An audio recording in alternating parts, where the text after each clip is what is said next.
Comfortable crickets, don't we have it? Comfortable crickets everywhere, letting stuff happen without any response. I don't know whether to be excited to see what's going on anymore in the world, and this America being destroyed from within, and watching how nations are taken down. Whatever you call them, you're watching a way of life being destroyed, and I'm seeing crickets. You're watching crickets. You might even be crickets. Some of you that are not crickets, you see how difficult it is to get people not to be crickets. But we're crickets generally, nonetheless. I was going to start on some other point, actually, trying to put a little humor in things, but it's getting more difficult. I'm going to change over only because JJ, right before me on UCY, was just talking about Jade Helm.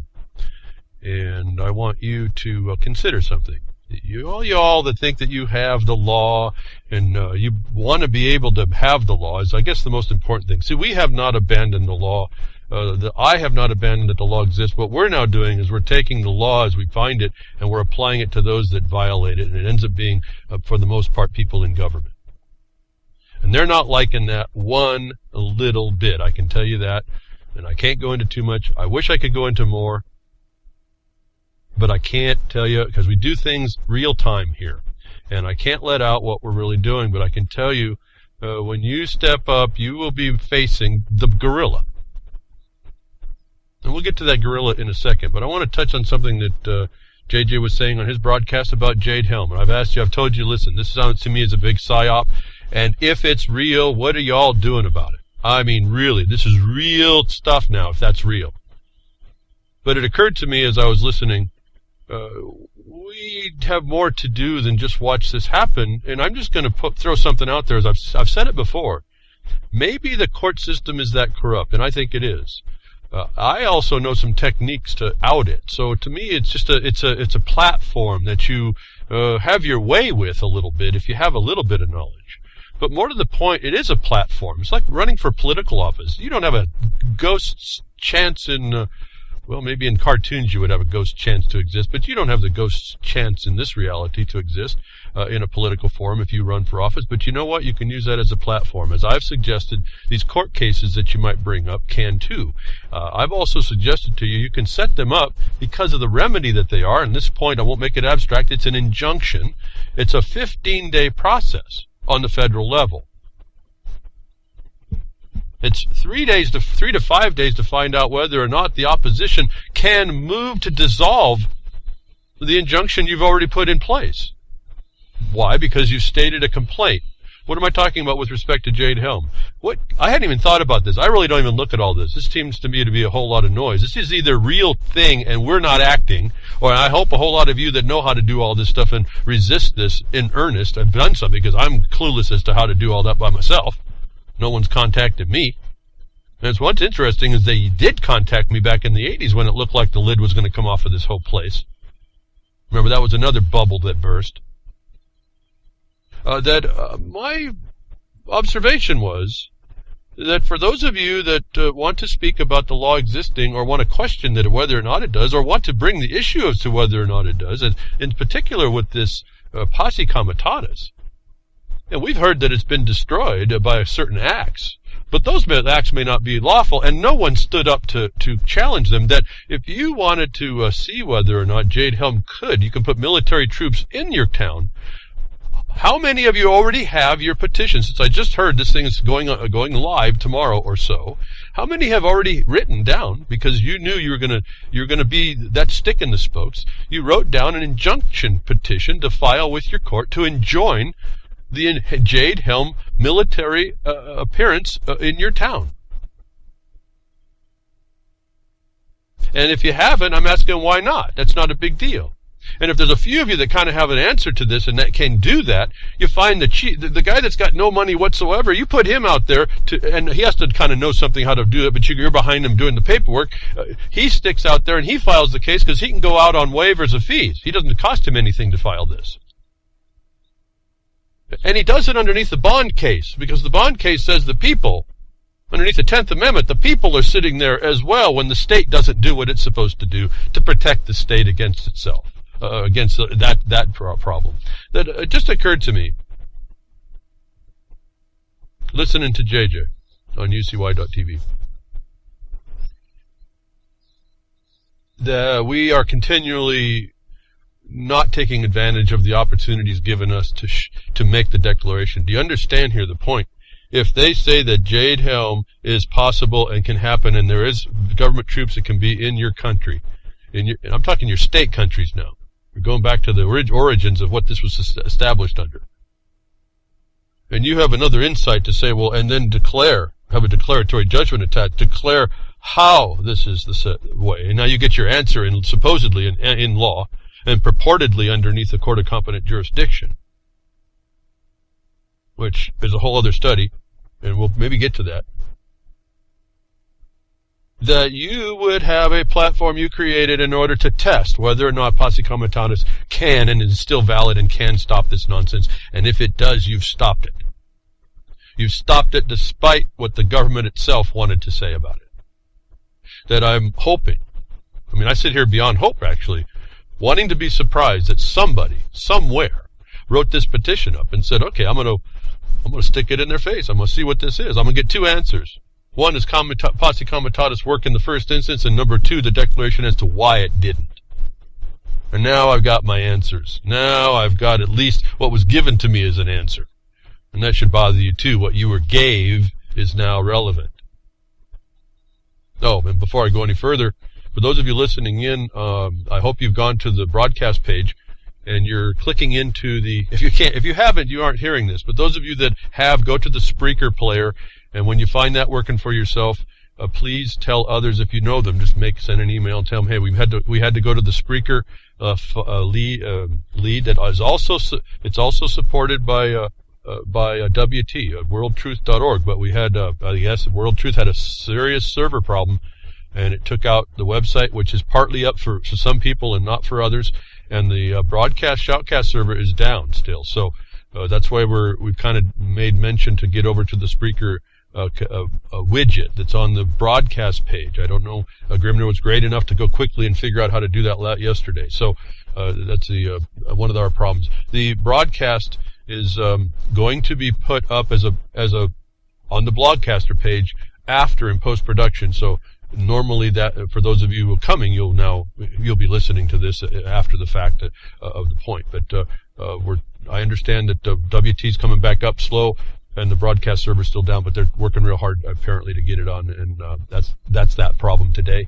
Those of you at UCY right now may or may not be getting the feed. Just jump on over like you do when you have a problem. We'll get this worked out, and again, my hats off to those working at WT to get this going. And again, just to remind me that I am online and on air and in the world because of the work of other people. And I ask you, I don't ask for anything here.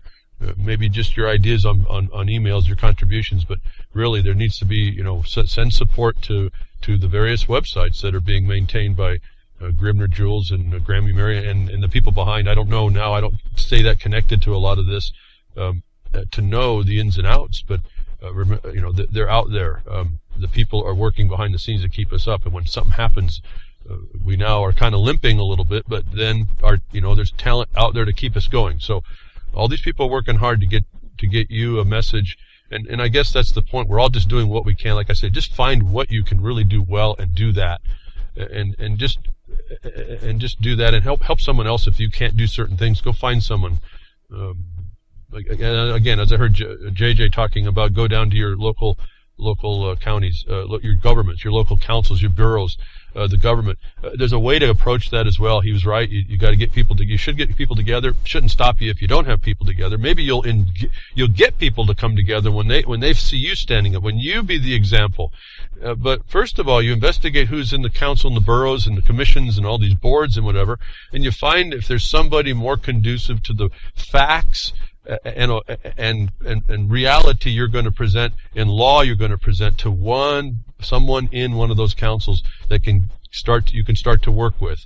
And you'll find if you bring the law with this, that it seems to me eventually you have someone in the seat of decision that starts to impose the law. That makes the majority, and I don't care how many other councilors and boroughs. So there's a method after going out this. You have to gain the confidence. You have to show someone who's conducive to listening to what you have to say, who is interested, who may not understand certain things. You have to get their confidence enough to present them small pieces of information so that you gain their confidence that you never, ever breach that trust that you develop.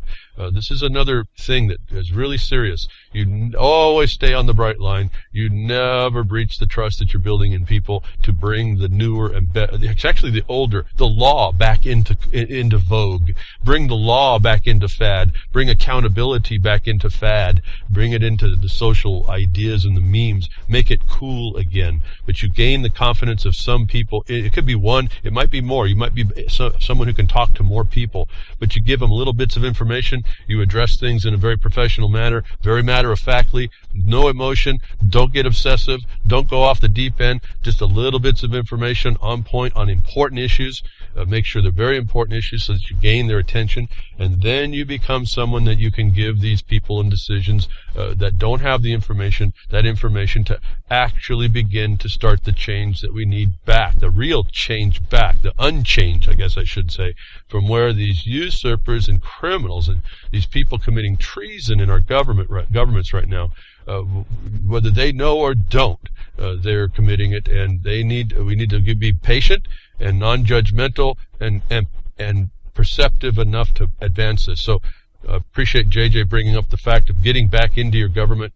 The power is in the people. We're told this over and over and over. That put a responsibility on us. And if you see things going to Hades in a handbasket, or as I say, going into the stinking abyss, it looks like there's no possibility of return. Well, you need to flip around instead of sliding around down on your tail end. You need to flip around and claw your fingers in and start dragging yourself back up out. And that example might be enough for somebody else. And there's a way to do that. There's techniques for everything. So I want to encourage everybody to get in locally. I would say that you not only have an ability, an opportunity. I look at all these serious destructive storms as opportunities anymore. They just give us the opportunity. Let's go test that. Let's go make the awareness. Let's use that as a platform to beat the right drum, not just any drum. And so there's a way to get into your local counties. You really, I don't know what else to say. I don't like it, folks. I don't like telling you have to do this. I don't like having to do it. I don't like having to see and help people that are doing it.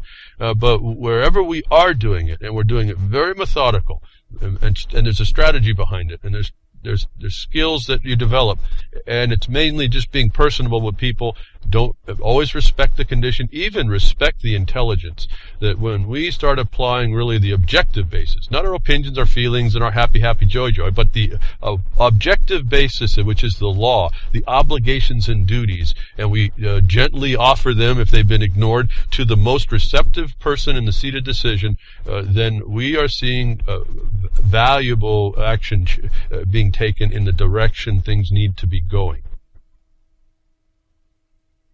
Now, so again, thank you, and I understand now Ron Stefan, I think he's on the UCY network right before JJ now, so we're getting a pretty nice and solid lineup. I hope I can be part of this, be considering myself as part of a very solid lineup of information for y'all, that I think, as I listen to little bits and pieces, I think we bring a pretty cool package of awareness, and again, it's not just not to talk to you all. You can get talking anywhere. It's really getting the information that empowers you. This my whole broadcast behind the woodshed, it's a turn of a phrase. You know that. I don't want to bring you behind the woodshed and beat on you. Just about the principles that maybe we didn't get, and so that just seemed the most natural. And maybe I'm not that much more creative than to come up with that, and that's where I've stuck for many years. Haven't figured out a need or an obligation to change. I haven't gotten any feedback that I should. And so this is where we stay. We stay right here where it seems to be maybe not as popular, but it seems to be at least functional. Again, a couple of weeks ago, just getting all of a sudden just a batch of people responding that somehow whatever I did kind of talked to them and made them really consider things. I guess consistently with the way I was saying it, and understand it that way, and see see the terrain unfold. That's a big deal for me to hear, because that means we're doing something. It's not a lot. It doesn't seem like a lot, but the clueless are clueless, folks. You have to, and you can't be thinking that you're not clueless because you know a thing. Knowing a thing is not to do a thing. And to know about a thing is not to do anything about it either. So be careful on how much we pump our own selves up about what we think we know. And be humble by how we find out real quickly how little we know how to accomplish that. And then be empowered by the fact that you can overcome that. And that's the big deal. Like I said, the Protocols of the Elders of Zion, really big deal for me. It really was a mind opener, mind bender. It exposed, I said, wow, I didn't realize, how and it wasn't really more, I don't necessarily say it's all in arrogance. We're just kind of in innocence, really. There's people out there that want to hurt us, and they know how. And it had to settle in me that there is people out there, and I had to settle, despite my upbringing and what I would do for other people, and want to see good for other people, and want to do right by people all the time. Apparently, this world is not 100% that way, and to a larger extent than zero.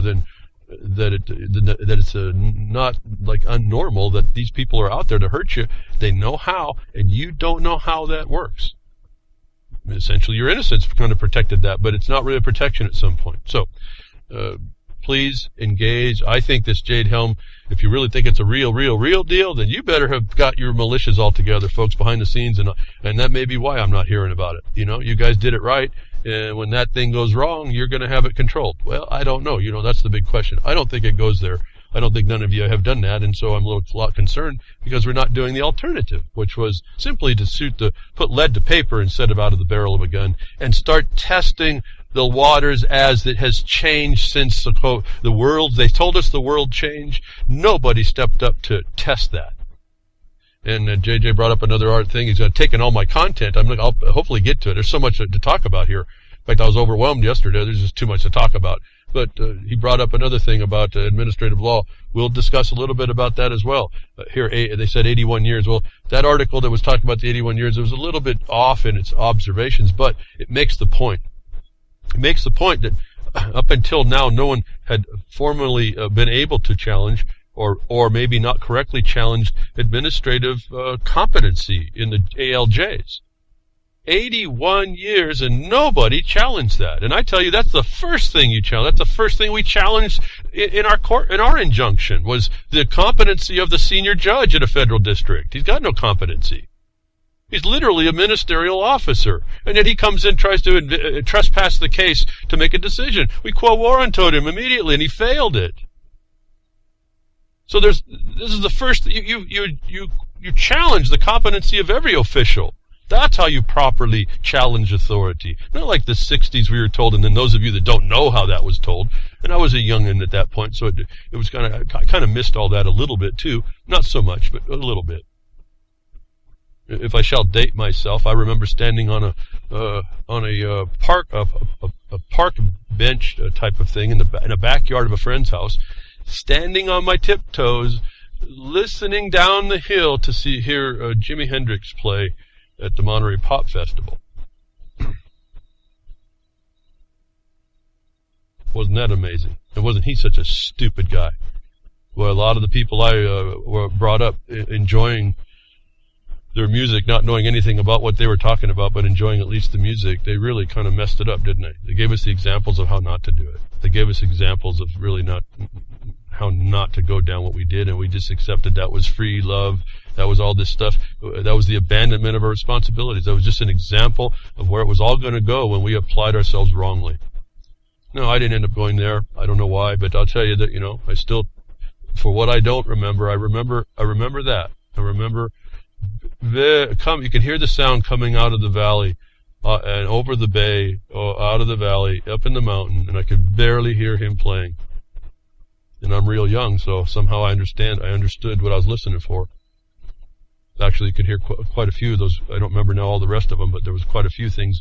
Barely hear the music coming out. You can hear the bass, you can hear the drums, you can hear some of the guitar. It wasn't a very full sound, but you could hear it. As I said, I had to get on my tiptoes. I had to stand as tall as I could for a long time trying to get my head up high enough to come over the fence and over the, what little brush that was there so I could get as much sound as I could. And that's the innocence that we were, thinking that was going to be the future. And the future started to die on us and no one noticed. So, getting back over though, please step up where you can. I think, in a way, to me, it's kind of exciting. And maybe it's because like I told you, I've kind of turned at least one corner. It's not rhetoric. I guess it is rhetoric when you go into the logic and rhetoric stuff. But it's not. I mean, rhetoric in the negative connotation where it's just spout an opinion. It's not just opinion to you from me when I tell you I am completely understanding that for the most part the government officials are literal criminals. And I don't mean just to call them names. I mean it's provable, and it's provable really quickly. That I've gone beyond having even be the question. I'm almost looking now for the innocent one. I'm looking for the one that's lawful. And they're out there. There's not very many of them. But for the most part, when a government comes after you, they've now proven to me I have every right to challenge. So everything's now, and I've got some techniques that are not that hard. When you look at what an injunction is, it's simply a cause that's affecting you, that has no right to be in the world, and there's a law against it, there's some prohibition against it, and it's going to hurt you. You delineate that in a simple paper, and you put that before a court. And then if you all want to talk about Jade Helm, and you want to talk about posse comitatus, or any other thing you see in the constitutions that would prohibit any of this, and you should look around. Don't put all your eggs in one basket. Why aren't you excited to be one of the few people to step up and make that test? This is not like when you do this, you're in trouble. Isn't that an interesting concept for us little kids? We think we're little kids in the world still. We get in trouble because we do these things. Isn't that interesting psychology? I mean, it still crosses my mind, but that's why I said it's one of the corners I think I've turned. I'm witnessing crime, and I've got an obligation to arrest it.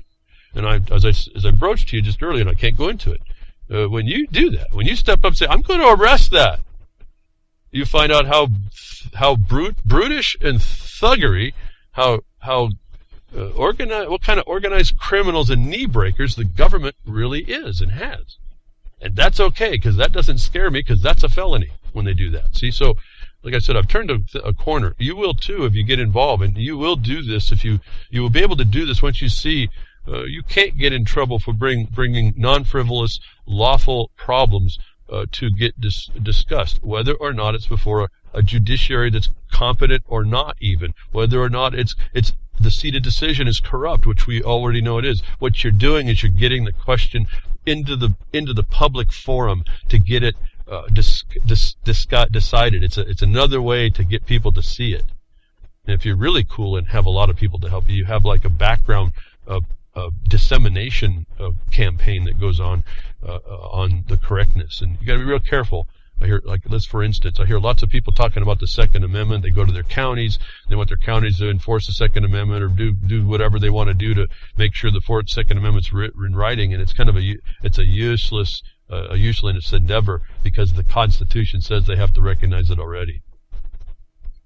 And so you're wasting your time on that question. But whether or not you can, there's a Jade Helm can be exercised in your town in the face of posse comitatus and a couple of other things you might find, is a question that you can place before the courts on a summary issue. It's injunctions very quick, and you get that in the public. Well, what? And then why wouldn't it? If it's not going to stop it, why not? Give us a declare why that's no longer in force and effect. What am I doing there? I am anticipating they're going to point out some emergency that's out in the world that they now have you now have that in law. It's not your opinion. It's not what we talk on the broadcast. It's you have it in law. You have that evidence in law. It might still be wrong, but it's still there, and you get to see the direction of the system. Those are big things to get. So anyway, moving on now, and this big ape that we deal with, that we start seeing as this government. It's the 800-pound ape in the gorilla in the room that will, come and run you down, try to run you down. At least they run up to you, and then they bare their teeth and scream real loud and beat on their chest. And they get you to blink. They get you to run, and that's when it comes after you. You don't just stand there and say, you're an illusion. You didn't have the right to do that. And that big 800-pound ape gorilla just disappears literally under the fiction of the law, because you've just brought your natural right, and it was a fiction.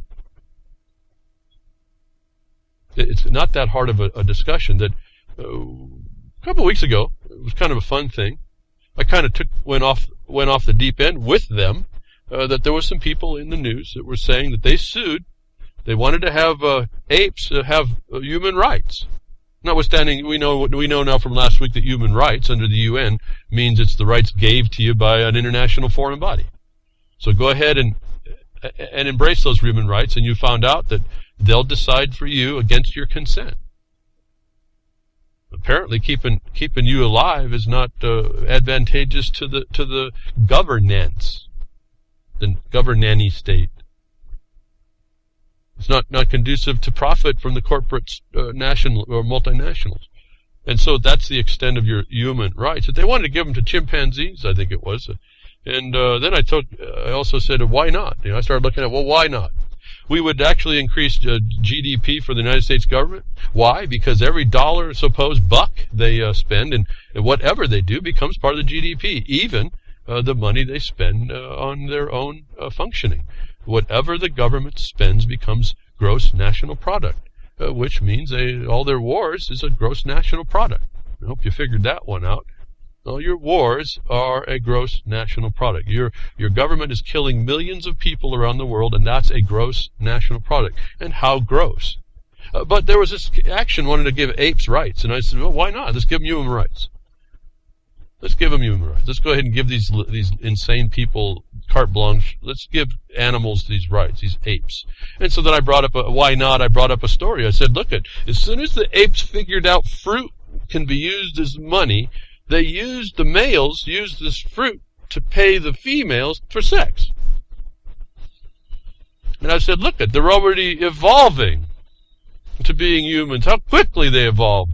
I guess their evolution was hampered by the fact that they didn't have the concept of money. Now they do. Now they become us. We should extend them rights. We should extend rights to all animals, but the apes in particular.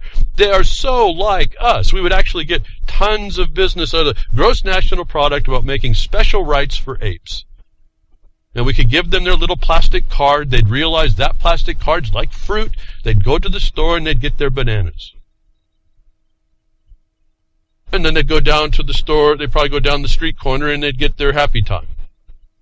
And now we find they'll do something else. Chimpanzees in West Africa observed indulging in habitual drinking.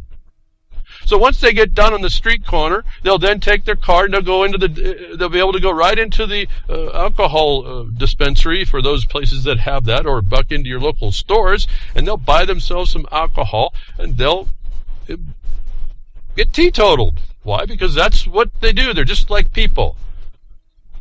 We should extend them human rights. Another story here. The boozing starts at 7 a.m., though large amounts are often drunk. The sessions are orderly, even sociable. A skinful later, and always before nightfall, enough is enough, and they rest. They are chimpanzees of Bazou in eastern Guinea, southeastern Guinea, and their secret is finally out. With 17 years of evidence in hand, scientists have declared the first wild chimpanzees to indulge in irregular, habitual drinking. They deserve human rights, folks. We would make a lot of money. Look at all the health care we would have to give them, and we'd have to hire people to care for them. I think this is a great idea. I really looked at this whole problem before. Here's proof again. They're just like us. Corporations are people too. Why not these chimps? They drink like us. They pay for sex like us. They use money. It's just fruit. They just use it like money. But we used to use puka shells. Now we use these bucks. Nothing of substance, but everyone believes it's there. It's fantasy land. Let's go with it, folks. Why are we so resistant to it? Speaking of a bunch of more apes and monkeys, an interesting and confusing story came out, and I'll move through here real quickly. I don't want to get behind it. It has to do with these TPP and TPIP and a whole slew of things that are coming through with these trade deals.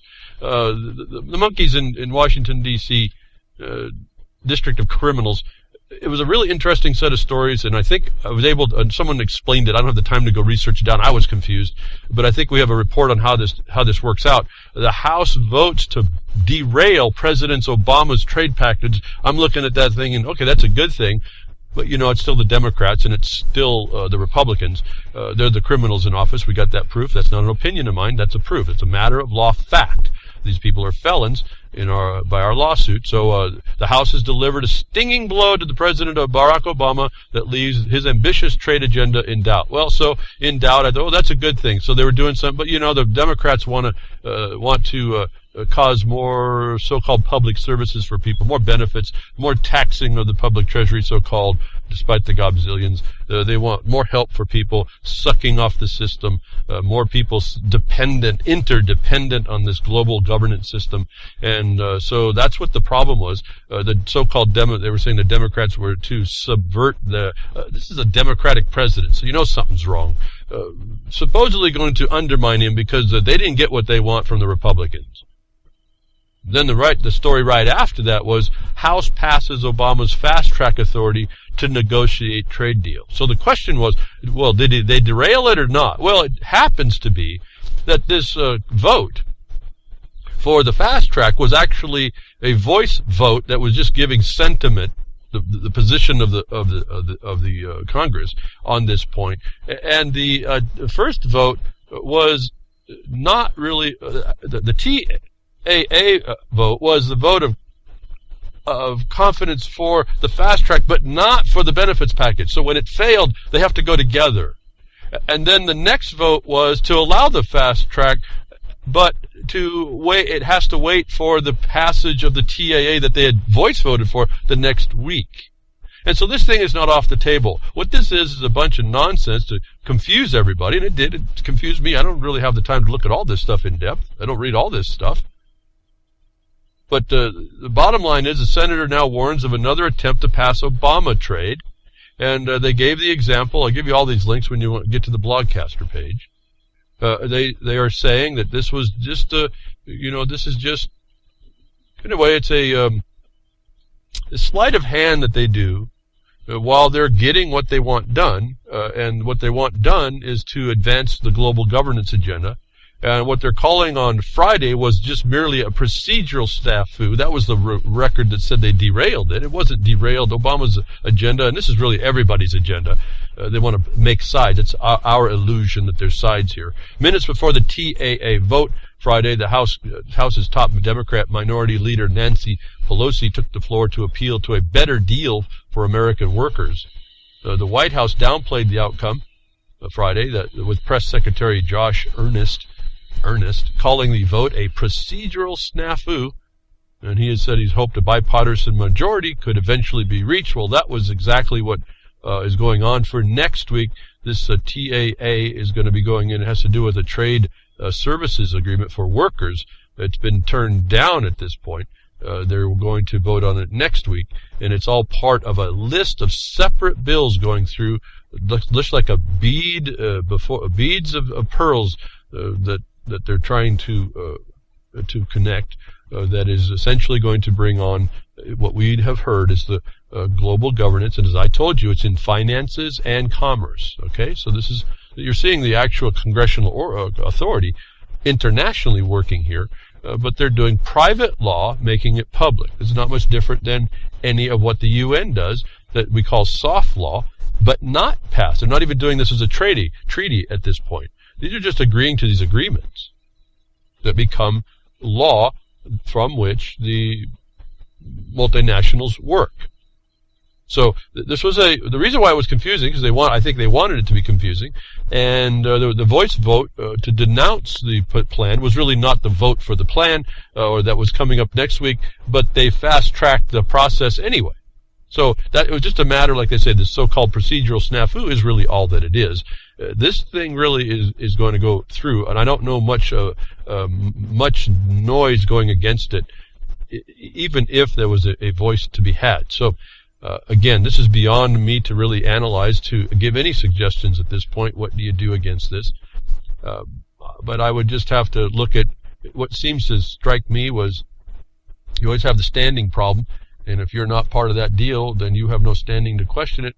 Then you got the consumer issue. They may not give standing to that because you have a choice not to participate, even though it's life encompassing decisions that are being made here for you, without your actual participation on a presumption of actual representative authority that they presume is there by this facade and fraud called voting. So I don't know. I always have this idea that if you're not a registered voter and have not agreed into it and don't take on the status that they claim you have to take on as a franchise and accept this representation, maybe you do have standing because they didn't come to talk with you. They didn't represent your views, and you have just as many rights to be left alone and have your rights, natural rights, as they do to impose the legal rights, and maybe more so because they are a product of the people, not themselves.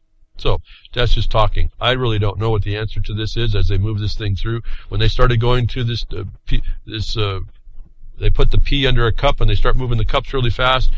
On Friday they derailed Obama. Then you find out next week they're going to actually engage it, and then it'll be fast tracked.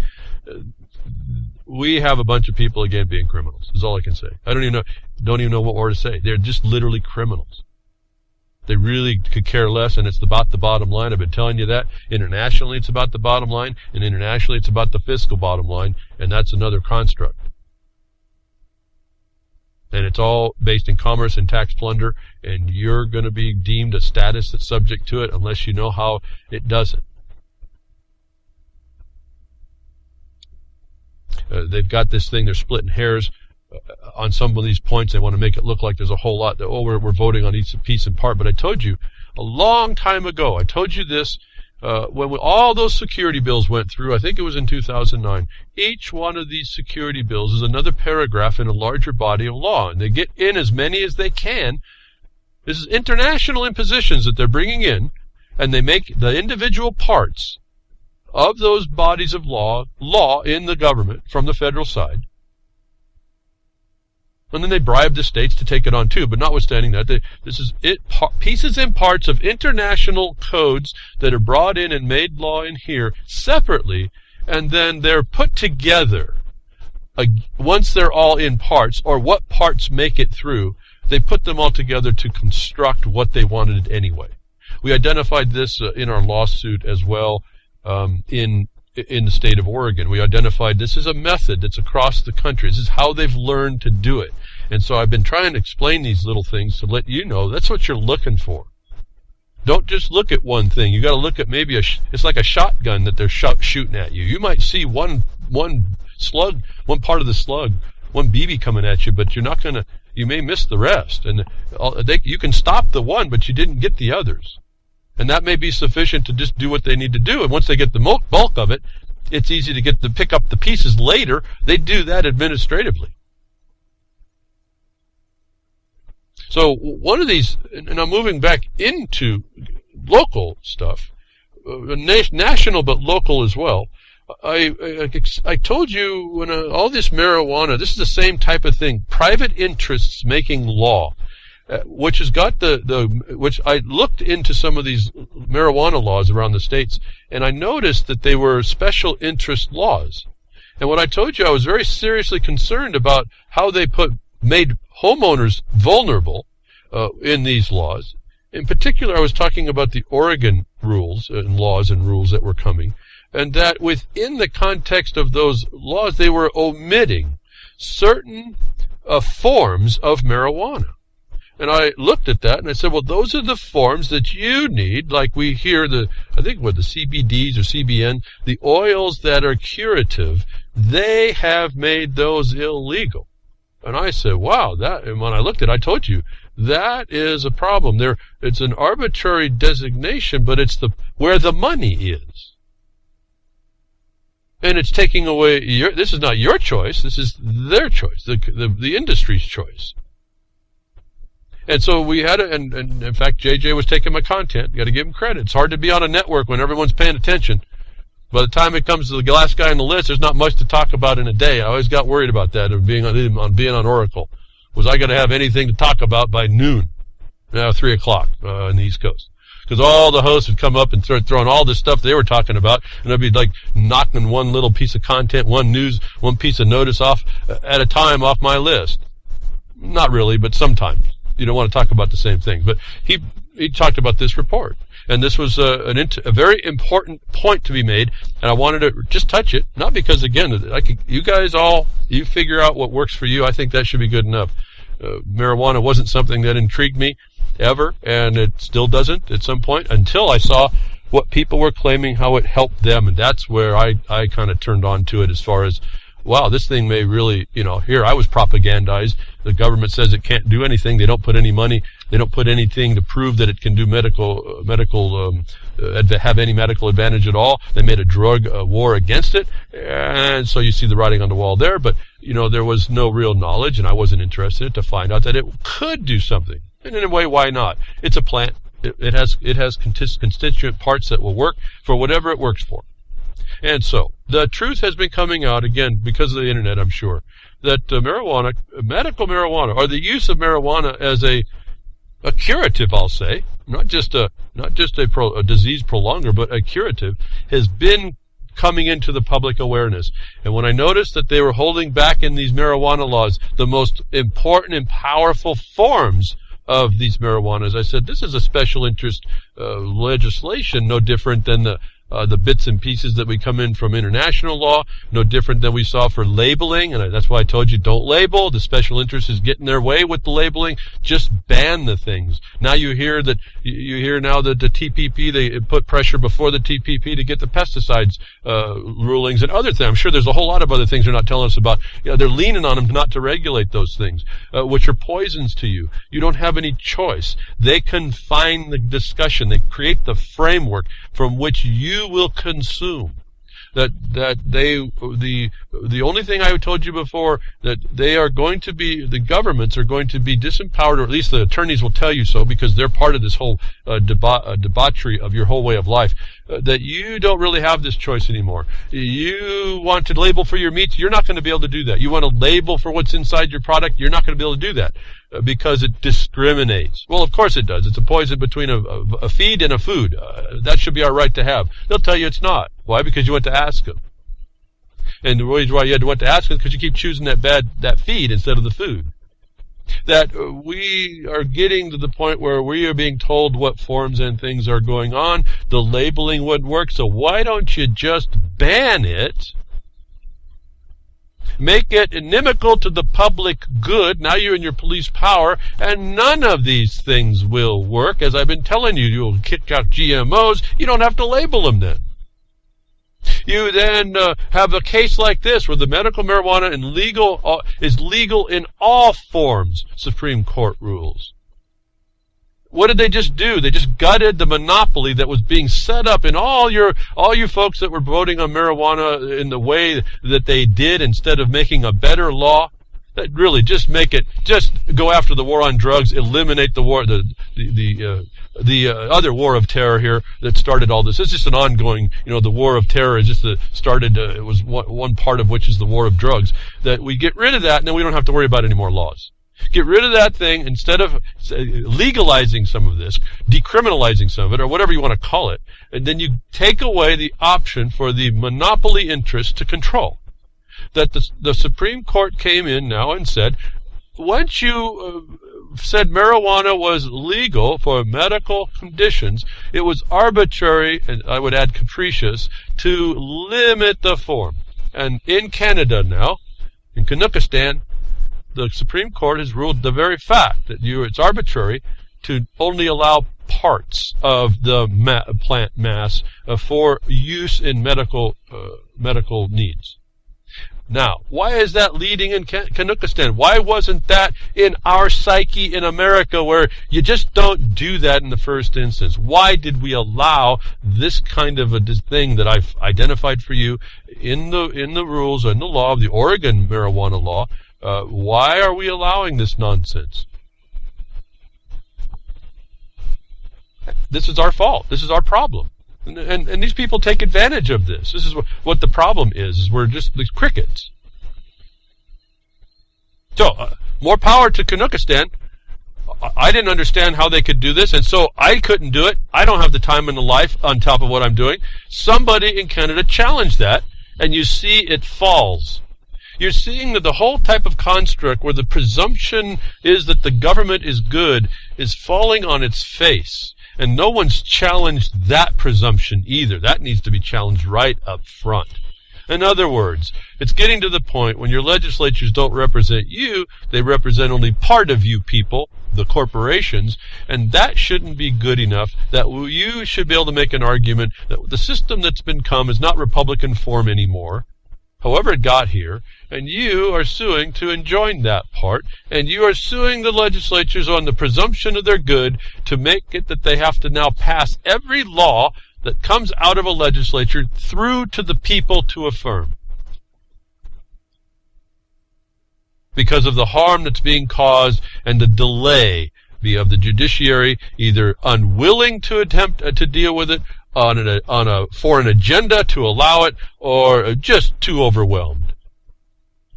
In other words, laws just don't pass out like we saw in 2013 when we engaged the Oregon legislature. 2,600 bills went through, most of which were passed. That has to stop. Either that or you all get together, pass a law that says every 5 years all the laws go away and you have to reenact these laws again one by one. You got to look at all the what that does. It tears off the laws that are going to be imposed upon you. But anyway, so however you figure out you're going to resolve it, someone has to step up to do this. That we stop this nonsense that allows special interest incursions into supposed laws that come in piecemeal, that come in with special favors attached, or as we see, it's secret.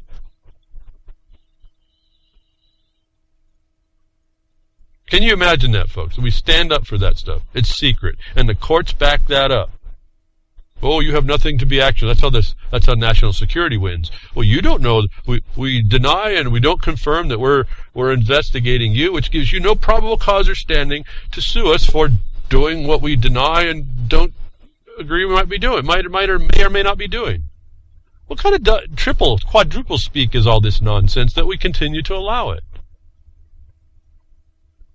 Like, I'm seriously wondering, I'm wondering, did anybody already have their court injunction to stop Jade Helm, even at the simple principle of it violates the posse comitatus? Did anybody file one of those, and is it ready to go in the courts tomorrow? I would almost be thrilled out of my skin to hear that somebody did. Whether they heard it behind the woodshed or not. I mean, this would be at least a little glimpse that there's more of us that have an idea that we're not helpless out there. That's a cool idea. Doesn't take many of us to know that we're out there. We just got to find a couple. So, arbitrary and capricious. Evidence here that these laws are not laws, that they're only maybe partly laws, and parts of them may not be laws. They might be illegal as well, and they may not have a scope, the intended scope that they ought to have. It seemed pretty clear and understanding to me. If you allow a thing, you should allow it in all forms, but that's not what the state and the governments and the attorneys do. They're going to hold back for their special interests that they're getting big money to pay and protect. They're going to hold back a little bit for them, the cream, if you will, of this milk. The milk and honey. They get the cream. You get the drag. You get the leaf matter. And as I understand it, lots of people that do have medical marijuana really don't like smoking it. So, and I can agree with that. I'm not about liking it, but I know that herbs are to be observed and taken in certain ways sometimes. They don't work in certain parts in certain ways and even times is all relevant to whether or not it will be successful. And we have to really, again, get back into ourselves, listen to ourselves inside. Not our obsessive mind running, but we have to listen to our body in ourselves and really try to discern how and what it works and try it different ways and become our own experiment, if you will. I don't want to ask you to kill yourself. Do your research. Don't drink a whole gallon of digitalis tea, please. But anyway, we need to do this for ourselves, and it's coming to a time, Obama scare, Obama trade, we're going to have to do for ourselves for those of us that want to at least get through. We might do all we can. We might get through with a clear mind, a clear conscience, and a clear thought of ourselves beyond what was given to us. And to show you more facade, more creativity going on in the government to keep you captive, passing marijuana bills that only give you a little bit and they keep the cream, to allow, based on, as I tell you, I'm sure this whole marijuana thing was based on the war on drugs and the government's wrongful listing of a plant in its natural form, in order to monopolize that condition and actually advance state. And you see this moving the same method over and over. I mean, I'm sure some of you think it's a broken record discussion, and I get tired of hearing it, but somehow the crickets keep telling me I need to keep repeating it. Not enough of us hear this. There's a method that's repeated over. Talk about the revolution, they're killing us with it. They come around and around with the same method, and they keep using it, and we never break that wheel. We never cut the axle. We let it revolve and come back. Yeah, the revolution. It said, we talked about in the chat room, the historic garbage that keeps coming back around and we keep agreeing to, instead of just break that wheel. Stop the nonsense. Stop going round and round. Like I've told a friend, don't get on that merry-go-round. Grab a big log and throw it at it and throw it right through the handles on that merry-go-round and shut it down and break it. Don't get on it. Identify it and stay off of it. Let it slow down and let it die of its own energy. That this is the same. These wars that they threw on us, these emergencies we've been going on for near ever. Trading with the Enemy Act is still valid from 1917. These emergencies sit there to work on us. We have now the war of terror against you. To have the NDAA, to have Battlefield America, and we have last week we said that, or the week before that. 67 out of 70 weapons passed through, and I said that's proof that you're not living in a state of terror, that the government's a terror, that there is no actual terrorists actually out there, because otherwise you'd have 67 attacks going on from the terrorists that did come in. Just look at the Middle East for examples on what they're willing to do, folks. You don't see that here. That this week, and maybe last week, I don't know, this news goes so quick now, I'm so beyond it, it's so fast. TSA fails to ID 73 airport employees with links to terrorism. Well, I would say, all the employees are with links with terrorism, since the Department of Homeland Security is the terrorist. They're employed by it. But notwithstanding that problem, ID 73 employees with links to terrorism. You know, we have that no-fly list, and no one wants to be, you aren't told how you can get on it, and apparently having droopy drawers might be enough if someone recognizes that to put you on the list. We don't know. You can't have a beard and you can't not have a beard, folks. So what they define as terrorism, and that they haven't defined it as them when the definition is that it's a system of government that rules by fear, intimidation, and dread. I'm in question. But whatever they define terrorism, 73 airport employees under TSA had links to that. I just want to point out, I'm not going to analyze it anymore. It tells you the government is the terrorist, and there is no terrorism outside the government, because if 73 employees had links, when you see the stupid stories that are coming out of places like New York, they beat down your doors now, running around for inmates that probably don't exist, or down in Texas, some guy in a van, armored van, goes driving into some stuff, and they blow his stuff up. How dumb are these people, folks? I mean, if you're actually going to do something, how dumb are you to do it that way? But with terror links inside the TSA, you'd think, when you look at the Middle East as a mirror, with all that stories we're told that's going on over there, that you'd think at least one event would have happened because of a link to an ID, a terrorist-linked employee inside TSA. You'd think something would have happened through the airport. And I'm telling you, this tells you that even with 73 links to terrorism within the TSA, these are the people supposed to be securing you, there has been no terror events. To tell you that the war of terror is not the war on terror, it's the war against you. And I hear crickets. As I just mentioned, the story in the East Coast. Police state America sends 450 cops to illegally search people's homes looking for escaped prisoners.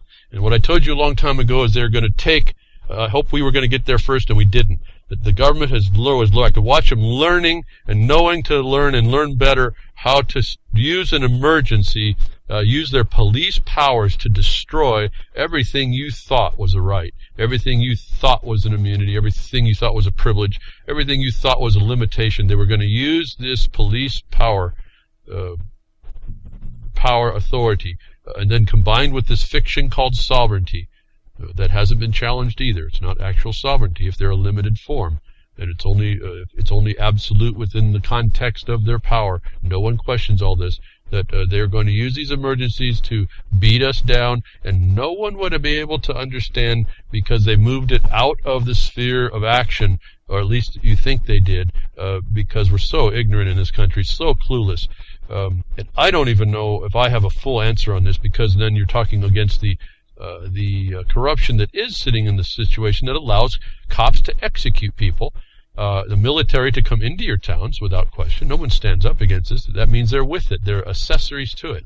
That the thing that's happening over there in the East Coast, where in Vermont and New York, hundreds of law enforcement officers swept through small Adirondack foothill towns. Searchers walked shoulder to shoulder wearing bulletproof vests and carrying sidearms as they went through hilly woods, fields, and swamps, checking every home, garage, shed, and outbuilding, then yelling "clear" when there was no signs of the inmates that purportedly escaped from a prison.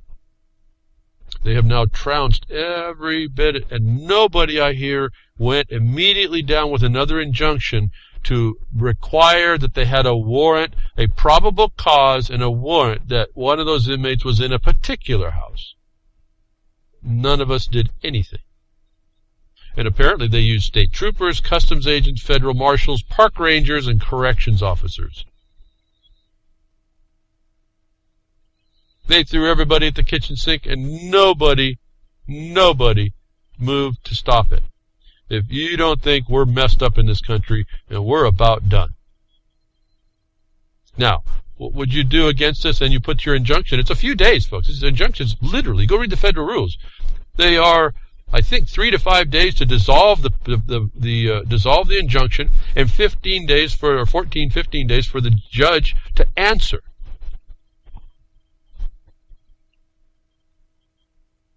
Why these things aren't flying into court right now to challenge all this, I really don't know. I don't understand this part. Why we don't know to do that as a populace, I don't understand this part.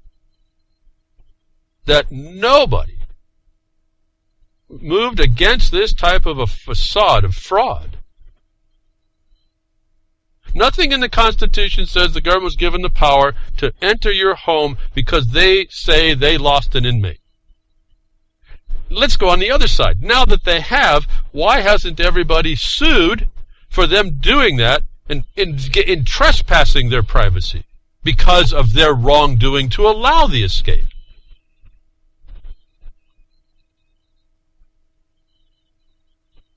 And I hear crickets. And because we're crickets, you'll be watching the expansion. If they can't stop this, where there is no military, I don't see anybody. I'm going to be real thrilled. Really, we'll be thrilled to see anybody step up. Tomorrow and file that brief. I'll be maybe half again as thrilled if they heard the broadcast today and then they file. Just to get this whole point out. Start to exercise your voice and the law and their constraints.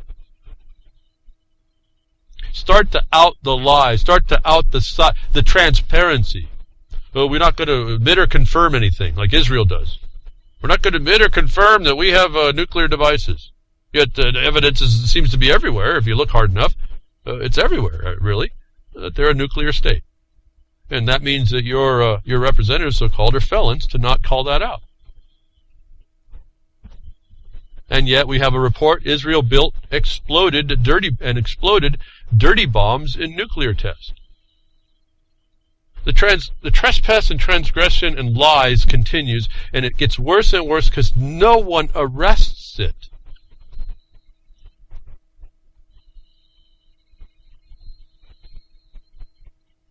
Israel built and exploded dirty bombs in nuclear tests. Where'd they get the material, folks? What was very interesting, though, about this story was as I'm reading through it, they're talking. Remember, I told you a long time ago about when we were, there was that scare that was going on, and it's still kind of going on. It was a little bit more there was more tension around a potential nuclear attack type thing. It was the dirty weapon thing that is was going to do for us. Again, not one thing has happened despite all the corruption and adultery within the TSA, and most likely because it is the adultery that is the criminal. But that when you read this story, you'll find out that these nuclear devices aren't as terrible as they are promoted. And I don't mean that they're not wrong and terrible. Where the particles go close in proximity to the explosion is a dead zone. Let's just put it that way to make it simple. But like a nuclear explosion, the really main thing is stay out. Make sure you're outside. Hopefully, you wouldn't have this choice unless you saw something coming. There was news ahead and you just moved out the way. You have to stay with, 10 miles away? If you're 10 miles outside and not downwind, you really don't have too much to worry about. Now, you got to watch the shifting wind is the point there. But as soon as they told us you see the flash, duck and cover, what they told us when I was a kid, the reason why you did that is because that initial flash has probably got more energy to hurt you than anything else in it. So you just cover yourself from the flash. If you're outside of the devastation zone and not downwind, and there's no particles that come in contact, because that's the dangerous part, the particles, then they're finding in this report, this is confirmation for you, even Israel doing the tests. That's what they did these tests for, to find out how vulnerable they are to these devices. And these devices kind of showed that they're not, yes, locally they're devastating, like Fukushima. Forget it, those people are toast, or glowing maybe. The fish may not be too cool.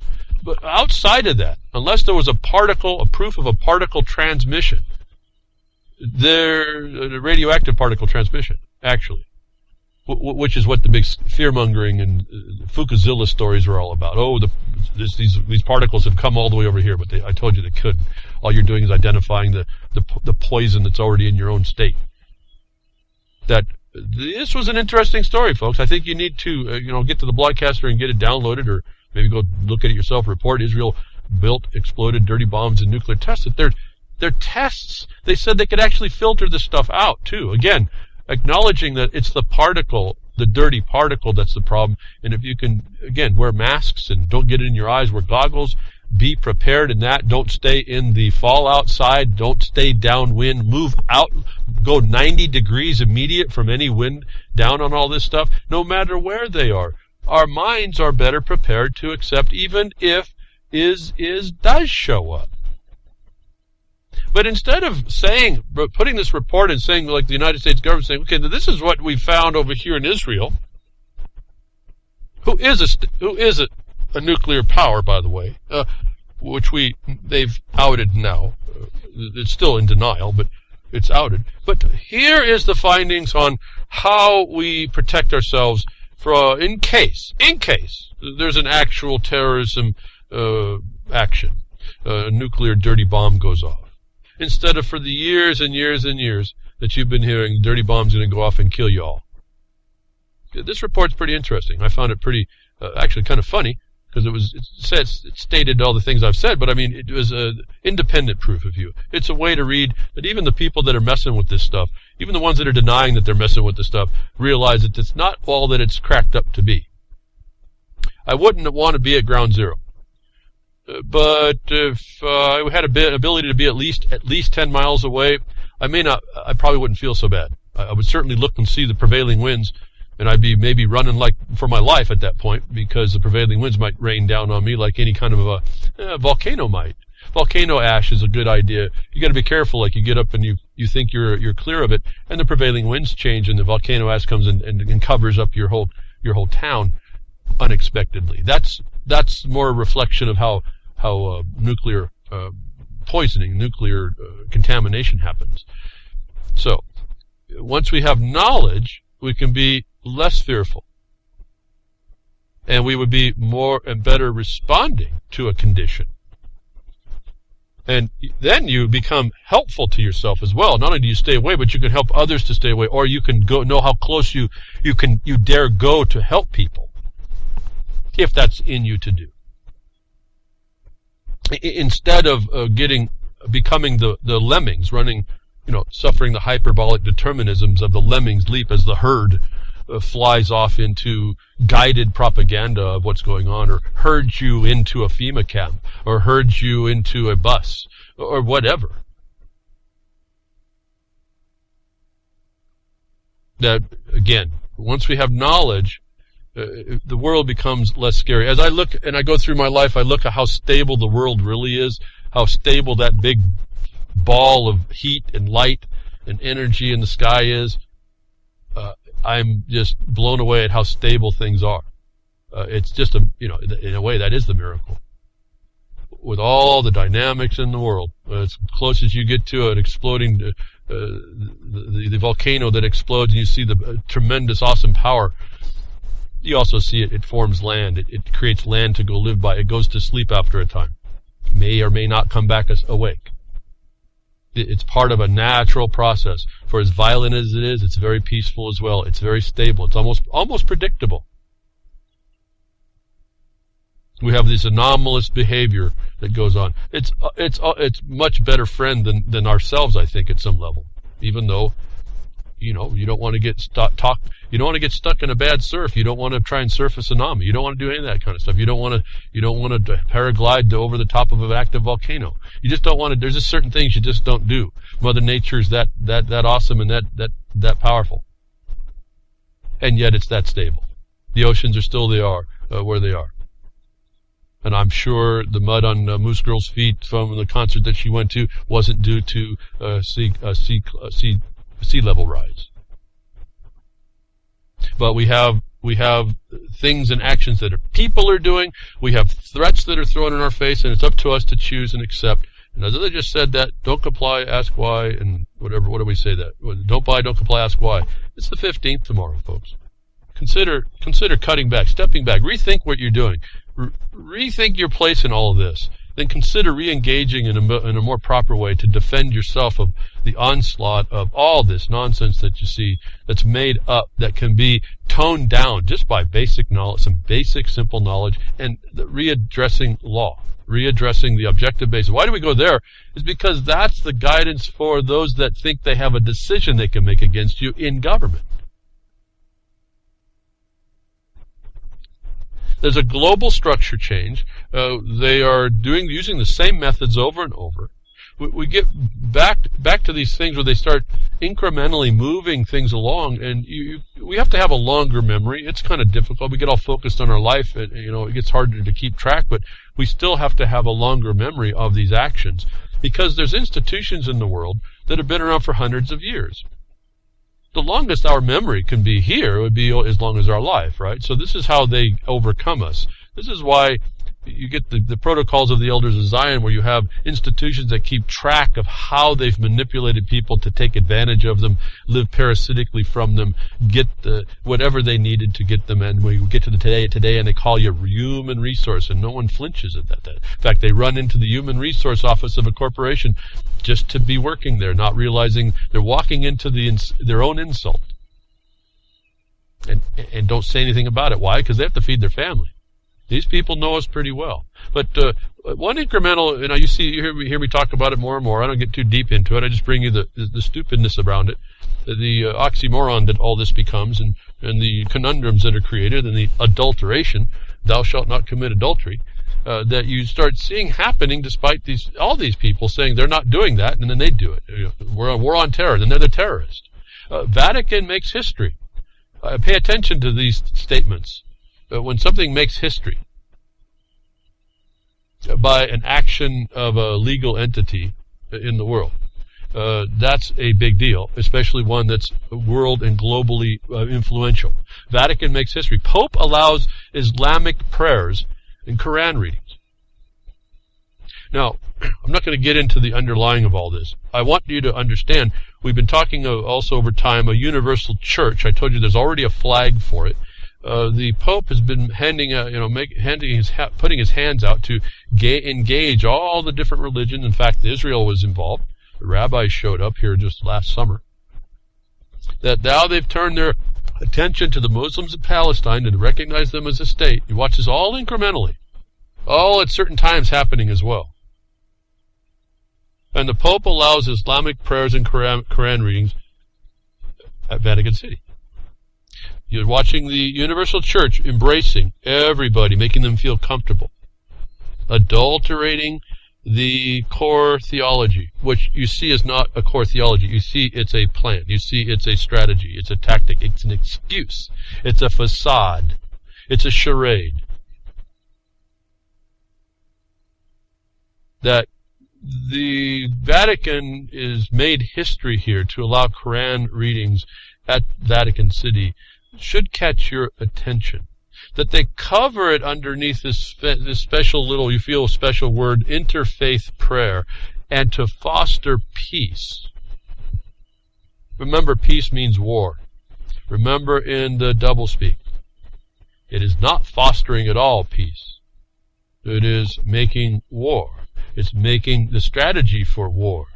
The war is, if I embrace and make you my friend, and this is a known thing in international law. It's a known thing on discussing that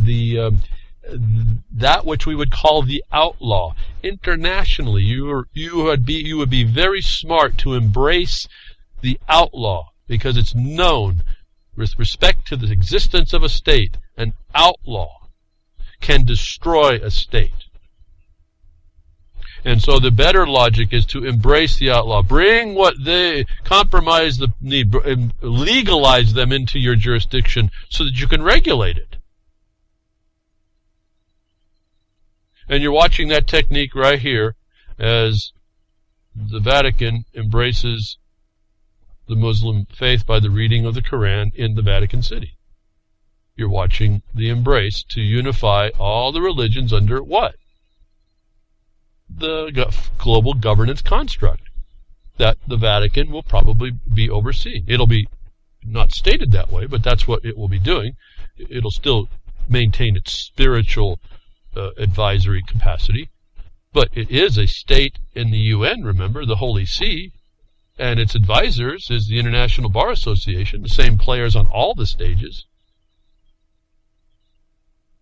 But this is a historic thing that just happened. It never, ever happened before. You should be very concerned on how things are going along. And so incremental. That I point this out. Well, you're not going to do nothing about this. That's them doing their thing. But you can be aware of it, and you can learn how to address this, and you'd be very smart not to attack it.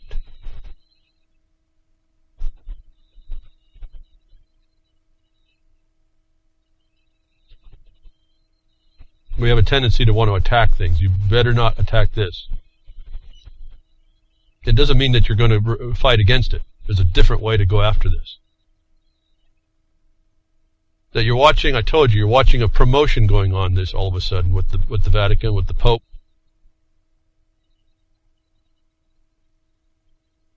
That the tendrils are being re-engaged in very substantial ways. That are bringing together all the prior things I've read that was going to happen in prior documents that were issued by this organization and others. The words from which of the so-called national leaders are completely and absolutely, consistent with the outcome that this entity is after. We'll bring it back up. We talked about it last week. Was sustainable development through climate change. That global green religion. Well, I told you don't hit this directly, but there are some people that are hitting it directly. They're not actually attacking the Pope, but they are attacking his position with respect to climate change, as we've talked. There's more people standing up now. Retired NASA,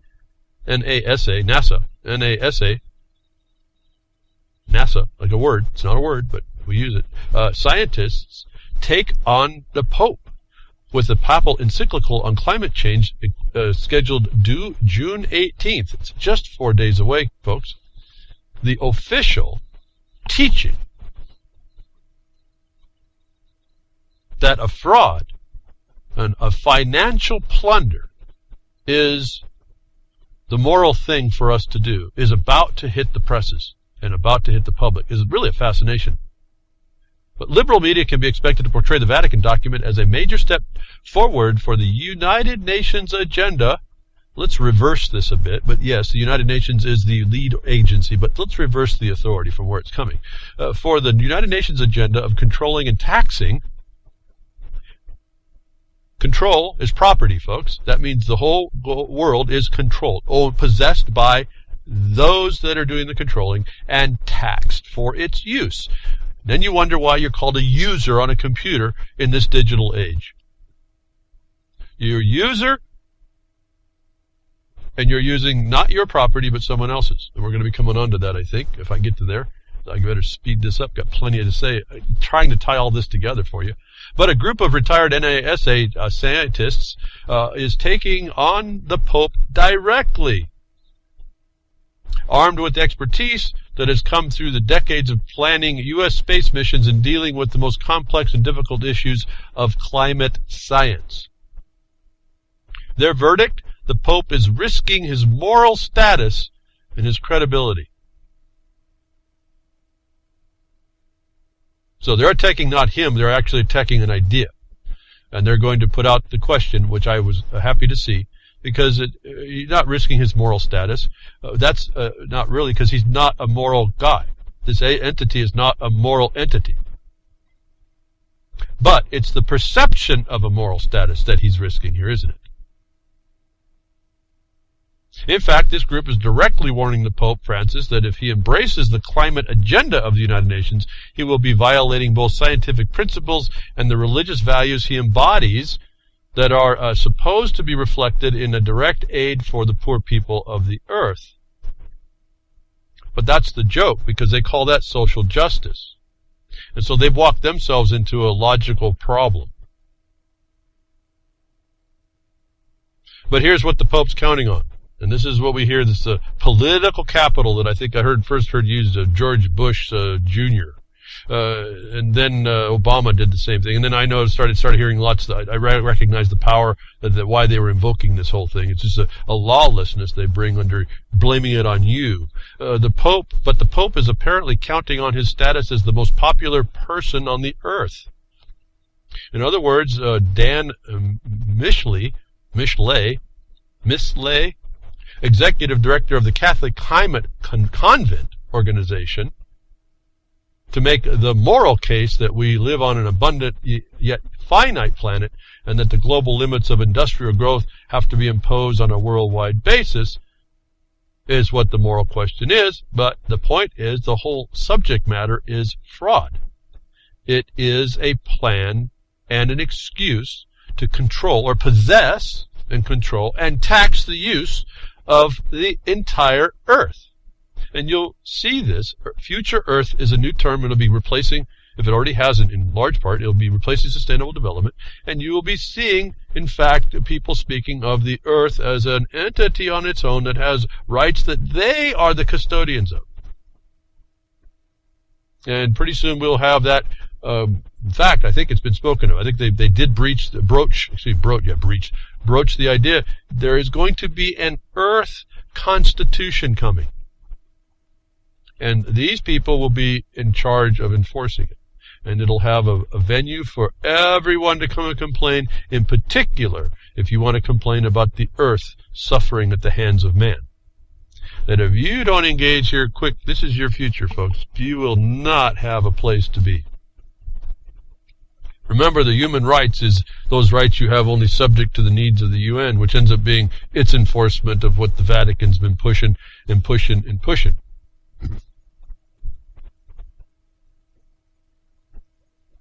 Now, one of the tools that's used, one of the legal, they brought him in diplomatically as a charitable organization.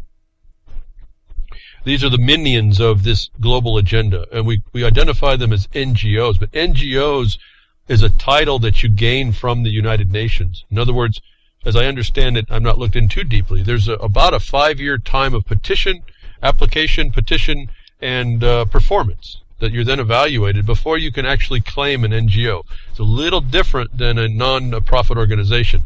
They are that as well. The NGO is a tool implementing the agenda and the global order.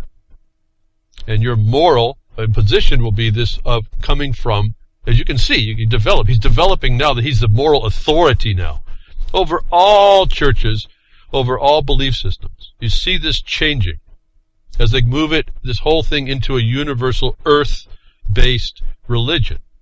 That I called it out here. We sued on it here, 2013, finally got it all put together, sued it. They agreed. They didn't answer. Everybody didn't answer. They agreed that this is just another religion. And we said, be on top of that, in the United States of America, it's unlawful. It's a misappropriation of public funds to fund a religion. That's a violation of the Constitution. So that was we were tying Gulliver down here a bit with our little threads. That I think have bound it pretty well, that now we see the NGO becoming a target, and Russia knows about this problem. Now remember, I talked about the Orthodox Church of Russia calling out this problem that's being allowed to in the Protestant churches, which is pushing now the agenda of the Vatican. And this same week, I didn't get to it, but Russia adopts a law banning NGOs threatening national security.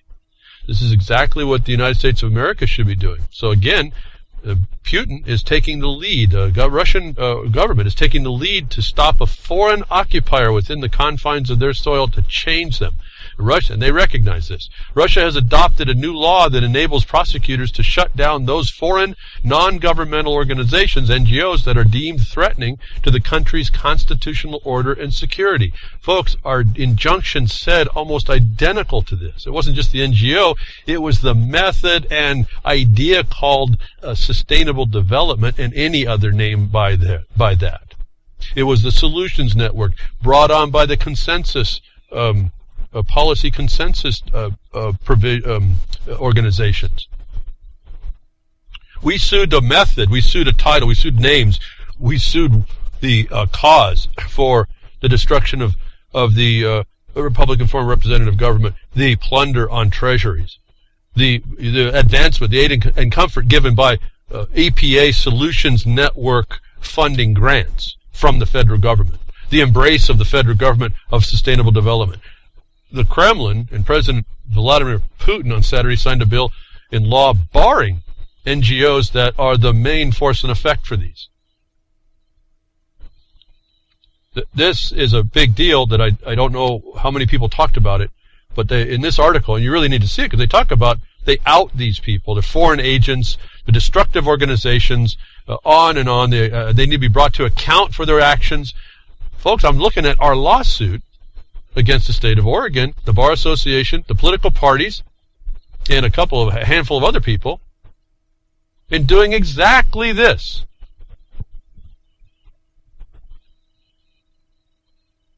And I just want, and you can too, you can be part of all that part. You can see this and you can move it forward. Now, what was fascinating to me, and they do that in about, I think it's the same week. Let me see if I can get this time right. Let me see, do I have it?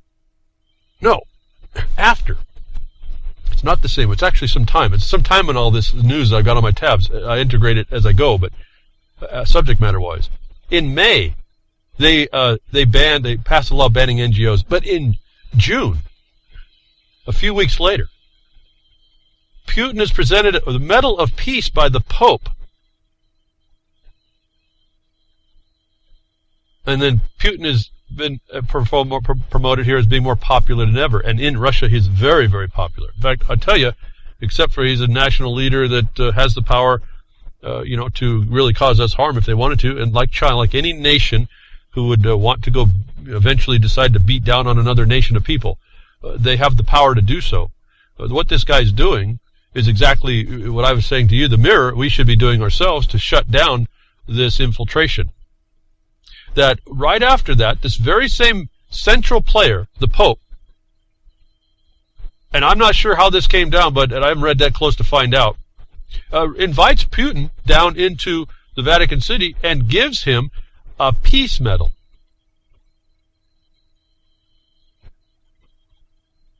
Now, you laugh at that. I mean, it's just a trinket, right? But in fact, the connection's been made. And what the big laugh for me was on, you kind of need to read about through this report. You'll get this on the Blogcaster. Was that there was gifts exchanged. And remember last week I told you that the Orthodox Church of Russia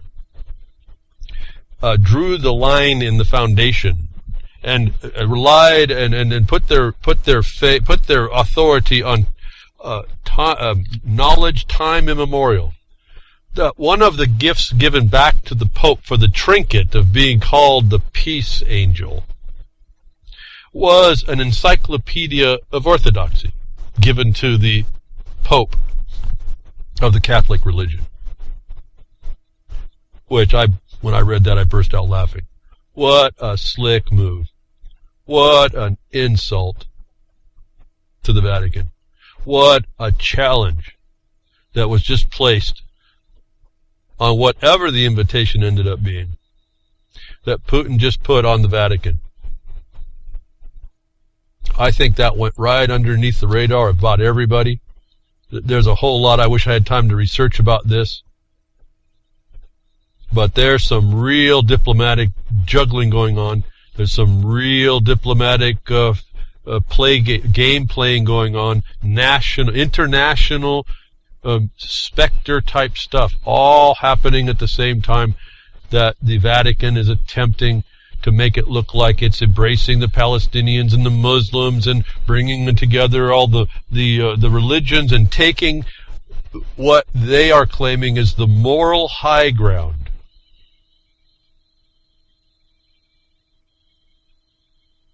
Which is a complete fraud, complete nonsense. And we start to see this in the conundrums, the oxymorons of the morons, the eight-faced morons you find. When at this same time, and the Vatican, the Catholic Church has this non-conception ruling, non-abortion, all that. We're not getting into all that. We're just looking at the logic. You don't try to fight the conception of new people, essentially, that the church can put underneath servitude, control, and taxation, tithing. That we come out now, in face of this organization for hundreds and hundreds of years, wanting more and more believers. We now hear the actual truth coming, that the Vatican speaker on the climate thinks there are 6 billion too many of us. As they start to take the so-called moral high ground, they're saying that 6 billion people are too many. They need to be disappeared. And the Vatican has just made that statement after their policy was make more. Like Lay's potato chips, I suppose. That you see the consolidation of power starting to happen, and you see the truth of the, I would have to say satanic, if I could put it in that, the evil that sits in the world making these decisions all around this thing called climate change. They're all focusing attention on this encyclical. And they're actually coming out to describe what the moral high ground is, and that is to condemn man-made global warming, the fraud, and use it as a springboard to defeat your life, destroy it. These people don't care to destroy 6 billion of you because there's a billion more. And I think JJ was on this report, and I think I heard him say, so what do you think, who do you think authored, what the possibility do you think is that the Catholic Church authored the Georgia Guidestones? Despite the number being slightly different. Doesn't matter. That this organization would say, make more people, and then come till today and say there's 6 billion too many of you. Impliedly saying the moral high ground to protect the earth is you must be gone. Should shake the foundation of your belief and understanding. In some way, I can't even believe what I'm seeing them say here with respect to what they've promoted the history to be. To show you that we're dealing with an evil beyond us. It's just beyond us. And it has no qualms of squashing you, like the cricket you will be. This discussion in this article you need to read as well. You need to see the way this lays out. You need to get that in your mind, because when you go talk to people that are allies in seats of decision, or you find are receptive, you need to be able to put this behind in your foundation that compels you to do the best job you can in communicating what needs to be communicating, that other person in the seat of decision will take your properly stated cause to heart, and then their action and decision. We're seeing the evidence in the notice, the news, of how evil, how comprehensive, how organized, how methodological this whole entire thing is. And this is exactly how I did. This is the story. I'll read it. This is where this is going, folks. This is coming from the church, the Vatican, who's going to be the universal moral authority, who all the churches will want to come underneath, because they won't want to be unmoral. It's not amoral, but unmoral. But there's going to be a standout. I can see it. And I don't see how they're going to bend, but we'll see. We'll see if they bend too. It's going to be that Russian Orthodox Church, the Encyclopedia of Orthodoxy. The President Putin just gave as a notice to the Vatican, this is the real moral holding. You need to read this book. Stop your errant way. Fascinating dynamic here. But to deal with climate issues, it's not good enough just to put on some sunblock, maybe wear a little hat. To deal with the climate issues, he has also called for, quote, Earth Constitution that would transcend the UN Charter, along with the creation of a global council elected by all the people on Earth, and a planetary court, a transnational legal body open to appeals from everybody, especially with respect to violations of the Earth Constitution. If you don't think this has been in the works for a long time and about ready to, well, they just sprung it here, folks. This is it. This is where it's going. This is where it's going. If you understand, this is what I've been talking to you that was coming. It's here. It's still implementing, but it's here. It will violate everything that America knows, that we know as the United States of America. Everything. And yet they're telling you it's coming nonetheless. How sure these people are of their abilities and really the knowledge of you. They're so certain you're going to be a cricket. They're so certain you will not understand property. Now, I'm kind of promoting myself here. These are my subject matters. Maybe that's my prejudice. But I can tell you, this Earth Constitution will have you having no property, you having no say, you will be taxed for hurting it, you will not be able to make a statement against this thing. Again, human rights tells you that. And that human rights charter is going to be transcended into a more formidable weapon against you. But if you don't see what they're doing here, and the Vatican's behind it, and it really comes together what I've been telling you, really, please, you need to do some more research fast. This is, I keep, all these things come in my mind. I see so many people. This is not like me being a prophet. This is me reading international documents. This is me reading even in domestic documents. This is me watching systems develop and implement. This is my experience with dealing with this, speaking and becoming fulfilled in their statement right here. We talked about Gaia, the religion of Gaia. This is the Earth Constitution. Earth Day, folks, this is it. Future Earth, here it is. This is their plan. They're telling you right now. They don't care about 6 billion of you, and they're going to do everything in their power, and they are confident they will accomplish this, to get rid of 6 billion of you and have control of the entire thing when it's over. And you can just know chaos has to be part of it. Defeating you in every thought is going to be part of it. Going to New England underneath the idea of inmates of escape, so now you are deemed and presumed to be a harbor of the fugitive. That we don't need a warrant. We don't have to. There's no law here. That we can declare battlefield America. That you don't have a right if we say you are an enemy combatant. That we can have people, idiots, run into so-called armored vans and explode because we do it. Movie scenes right on the streets, folks.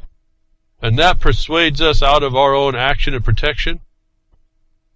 Again, I guess we deserve what we allow. And this revolution that comes around, it's not our revolution. It's the one they keep bringing the same nonsense against the new generation of people and grab more and more up into it, and no one says a thing about it. No one, not just says, you have the right to speak. You can speak until you're blue in the face. You have to take and do something.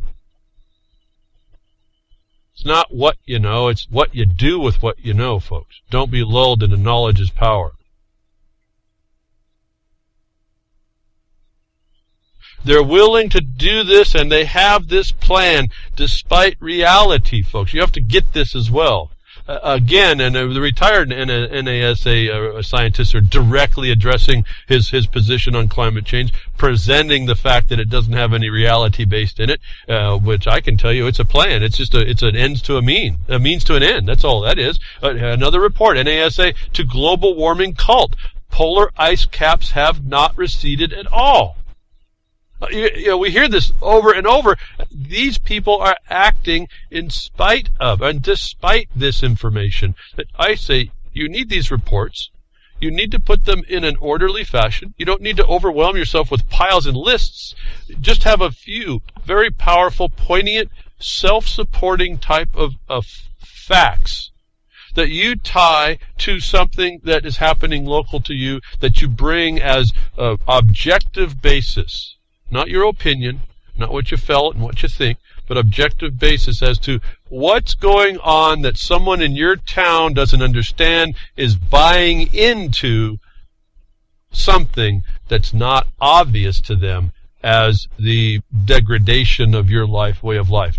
Like these strategic plans you'll hear, these community plans, these transportation plans, all these things are just more of the minions coming to take control of your life, taking representative capacity on an administrative side, and you said nothing to stop it, is how they're beating us.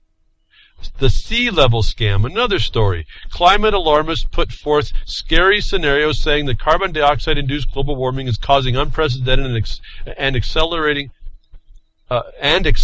sea level rise, which will drown out coastal cities and wipe out specific coast islands. But the charts are out. If you really now you get some of the scientists are not they're getting probably insulted that their profession has really been defiled here. At the Vatican, such a powerful moral influence, a perceived moral influence, has now taken on the scepter of this control system, has got to be at least of interest to you.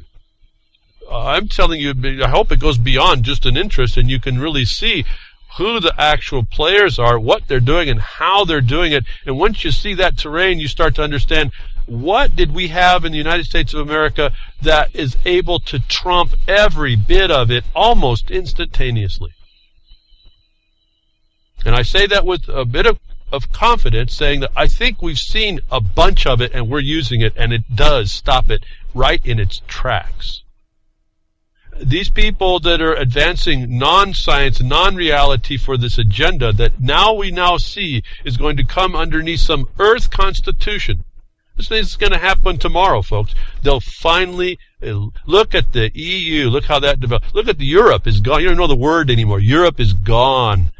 The TPP and the TPIP and the other bills that they're bringing are going to bring a Pacific Union of nation states together. You're watching the consolidation and governance being brought together. That the climate scientists that are on the side to promote the lie are now, it was in the news, in the report here, the notice to us, that the CIA ends information sharing even with climate scientists. Shutting down a program that began nearly a quarter century ago, the Central Intelligence Agency has decided to stop sharing classified information it collects on the ocean and atmosphere with scientists studying climate change. The CIA has ended its measurements of the Earth Data and Environmental Analysis (MEDEA) program, according to the news. As reported under MEDEA, about 60 civilian scientists had security clearances, folks.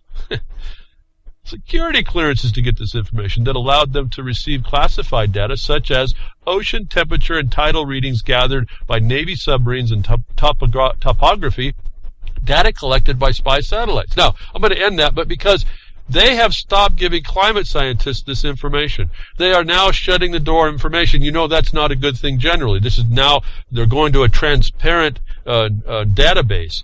But they don't tell us that the climate scientists who they were giving it. It seems to me as I'm reading the bottom of that, as I start to read the end of that, wouldn't you think that these climate scientists that are actually the scientists, that actually have come out to try and make models to reconcile the problem of climate change as promoted by the encyclical of Vatican and the moral high ground with the reality that there is no such thing, but trying to nonetheless buffer the problem?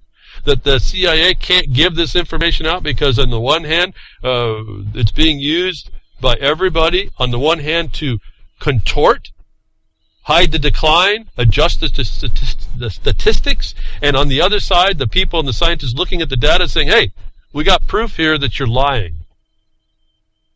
That we get back to the bean counting of it all. Who's the best bean counter? Then who is the best propagandist about what we count here, how we promote it, what we tell people, who has access to the knowledge on being able to find us out if we are lying or that we are lying.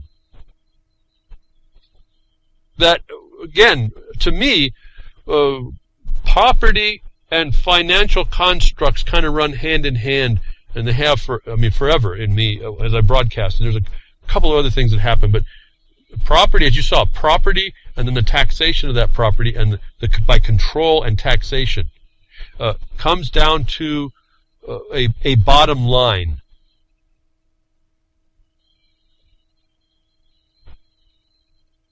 So we have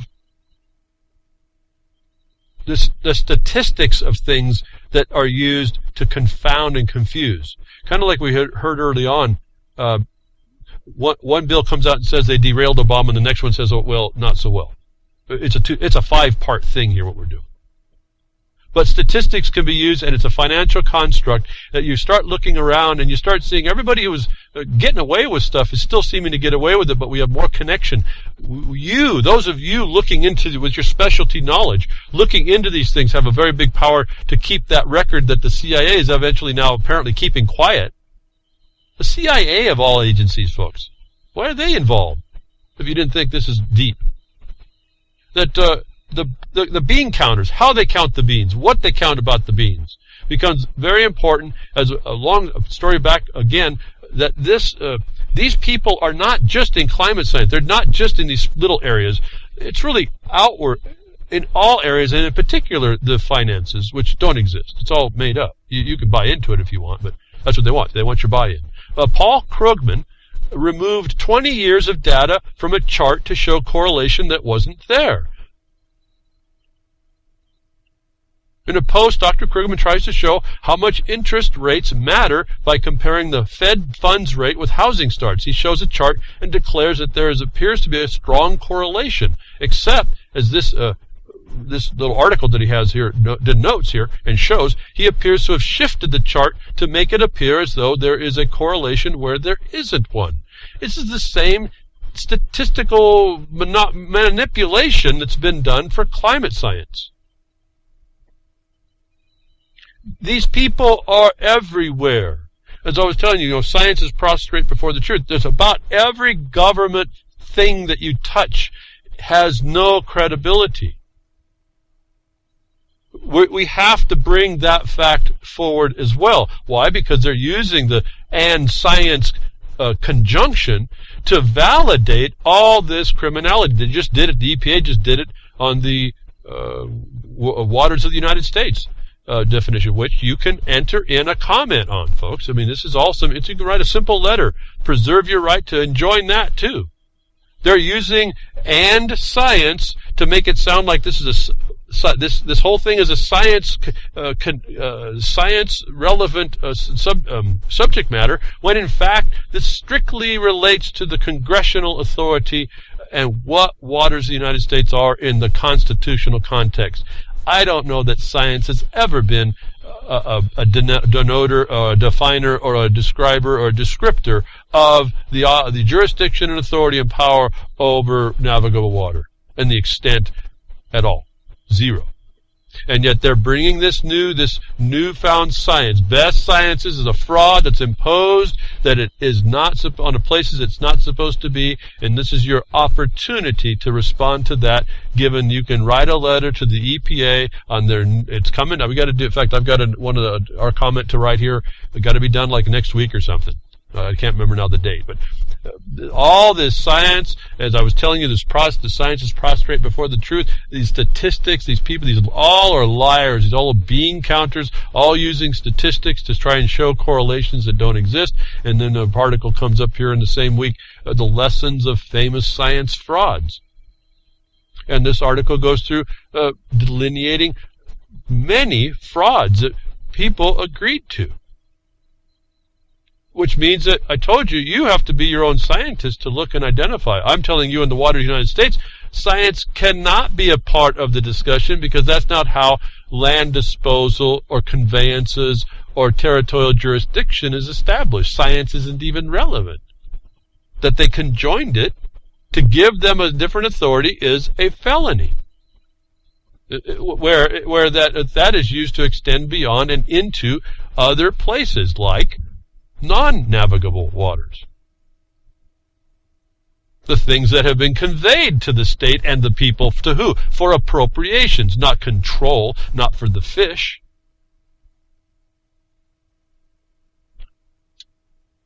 When the statisticians drew first blood, the community listened, is one of the ways they did it, is these bean counters, doing these things that you start listening, you think, well, we called them experts, didn't we? And they were all, we never got the message. We did, some of us did. They were always surprised, weren't they?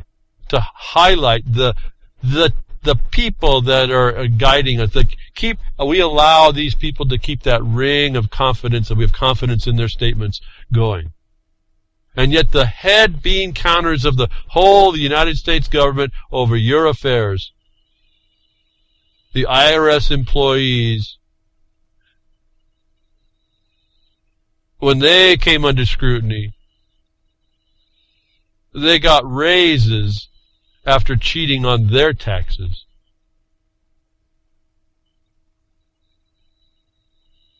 That should show you the government is its own entity. It will do what it wants. It does as it wants.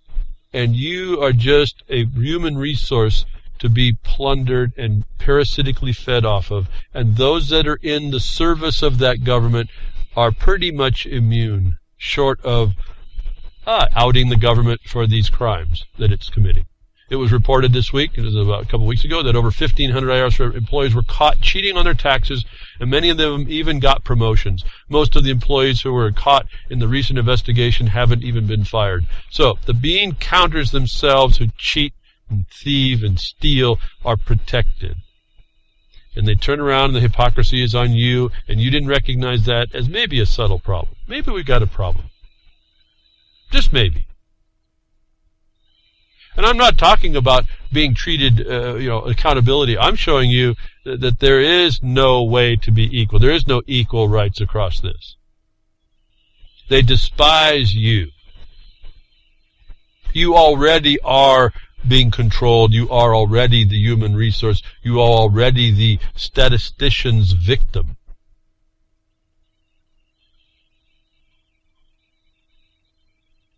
And you understand that these are in somewhat of a contractual and status by commerce relationship.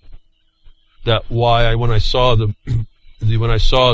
mining law in context to reading in context of the relationship and obligations and duties, I recognized fairly readily, though I didn't appreciate how comprehensive and deep this authority really is, I understood that this is a place, this law of the land itself, not these laws on the land, over the land. I'm talking the land itself, the law of the land, the law that defines that describes the conveyance and the land and the holding and the grantors and the obligation and the grantees and the trusts that are established. When I really looked at that and started to see it, I started to realize here was the distinction that when they it's kind of covered up, it's kind of exposed here. This power is exposed when you used to hear, if you ever heard, that records in the county court or the county clerk's office are record notice to all the world that should have told you how powerful your records were and how absolute they were against all others. That should show you when you get into property law and not in the statutes and not in the interpretation and not in the legal entities that interpret those like the Bar Association or their judges and their system, that they are trustees to uphold the obligations and duties and honors of the very government that's coming against you.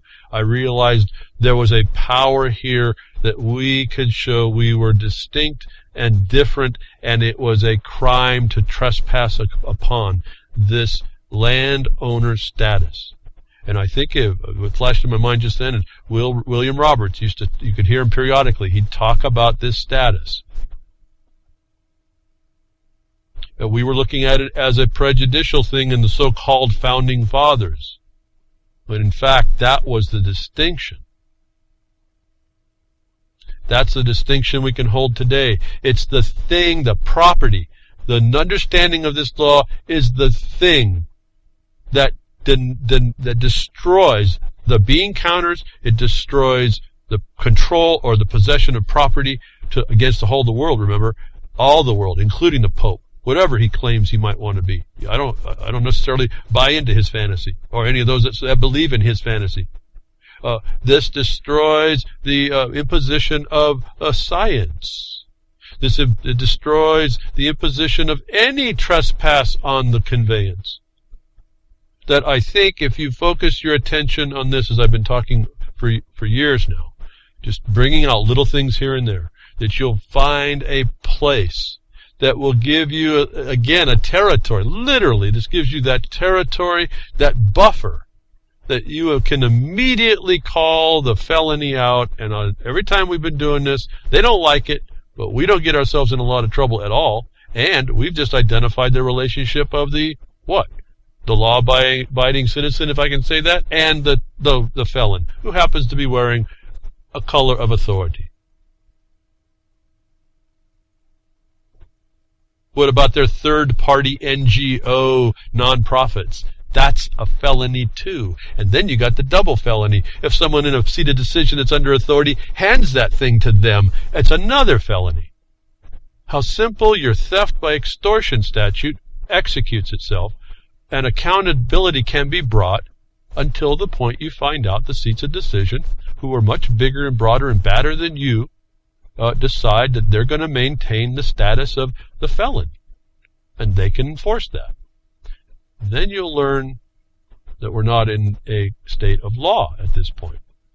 And that needs to be witnessed by y'all, and so you can consider how you're going to address that. Now, that's why I tell you, it's not so easy. It's not something, partly why I've decided lead to paper better at this point than lead out of the barrel of a gun, because at this point, if I go off on what I want to do, I won't be some idiot, some lunatic. I won't be some lunatic in an armored van ramming into cop cars. I might be myself defending myself against a felon trying to make a felony arrest, and he's just a quicker shoot than me. And so I'm going to be dead that way, right? My problems are over, but we still have now a felon on the loose, and no one knows it, and no accountability. So that didn't seem to me to be the best way to handle this, even though that sits there to be done, and it's my very right to do so.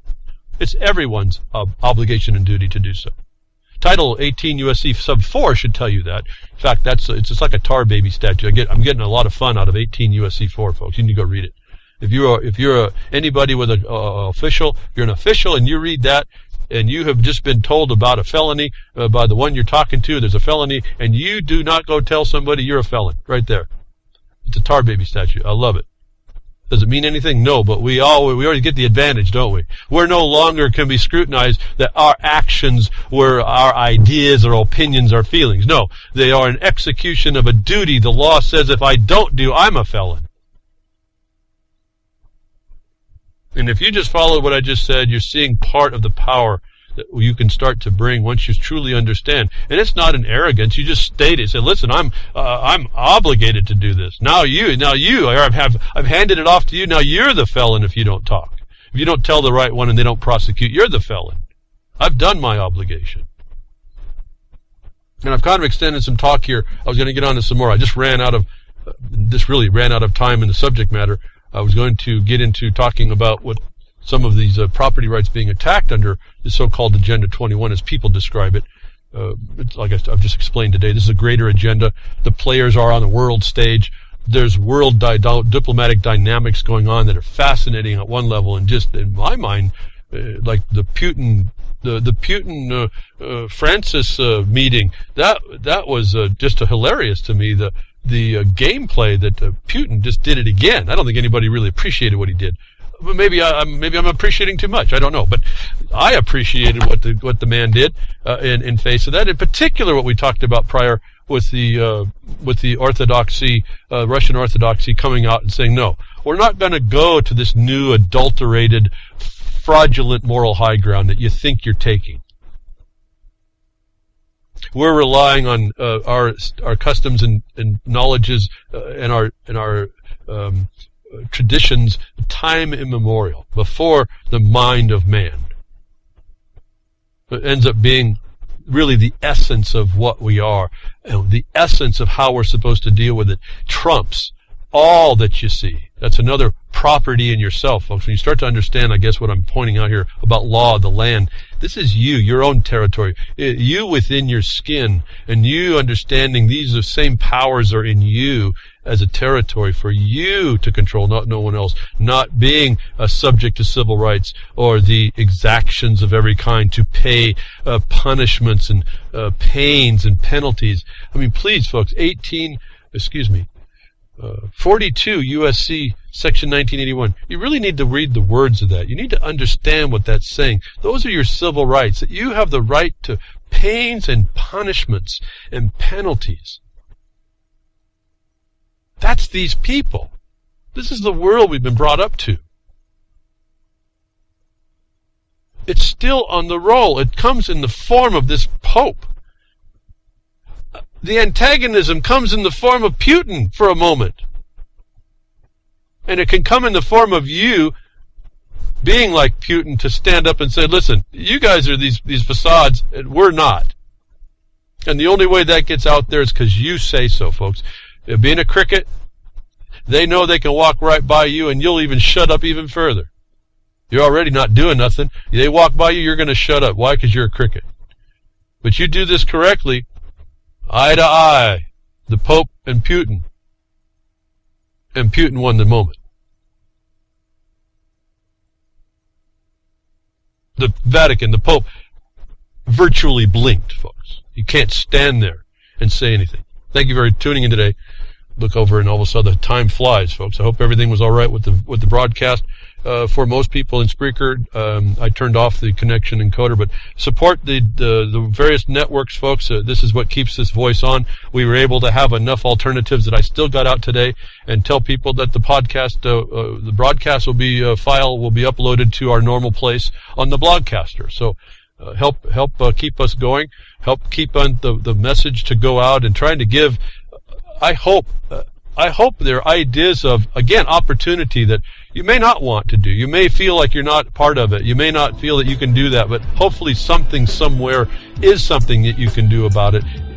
And just be that one little part. Again, everybody moving a little stone from where it is to where it's in a line. If we're all standing in line, we can move lots of stones and make a wall pretty quick if we're all just moving a little stone. So, again, thank you for tuning in today. Keep up the good work, folks, whatever you can do, and engage where you can. Don't let these people get over on us, because we we actually do have that foundation in there. So pick it. Well, that's another lesson. I hope with today's information you can take it to those that misbehave.